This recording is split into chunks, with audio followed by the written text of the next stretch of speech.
Today, we're going to be talking about how do you talk to yourself after a failure. So I want you to think about if you fail at something, what's the worst part? Worst part is the thing that you tell yourself after it has happened.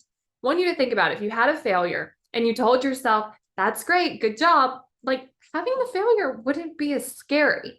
But when we have the failure and then we tell ourselves, this is never going to happen. I'm never going to be able to create this. This isn't going to work. When we tell ourselves those things, of course, we want to avoid failure because it feels so bad. So, what I like to do is I like to look at ahead of time, okay, what failures could happen? Like I could post a video and no one could watch it. I could post a video and people could leave negative comments. That could be a failure. So, if that were the case, how am I going to talk to myself after? Because if how I'm going to talk to myself is very negative, then of course I'm not going to want to fail. I'm going to want to try to do it perfectly. I'm going to want to make sure that I don't create the result that I don't want.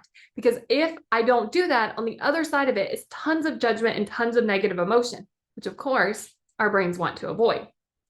But if you're going to meet yourself with a celebration, a feeling of accomplished, feeling proud of yourself, then it's like, okay, the failing doesn't seem so bad.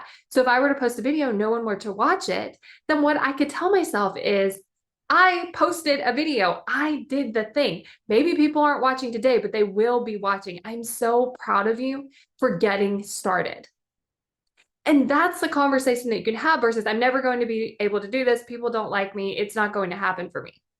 It's a very different conversation, but by planning that out ahead of time, what it allows you to do is start taking action now because it doesn't seem so scary. Because on the other side of it, there's praise and love instead of judgment and tons of negative emotion.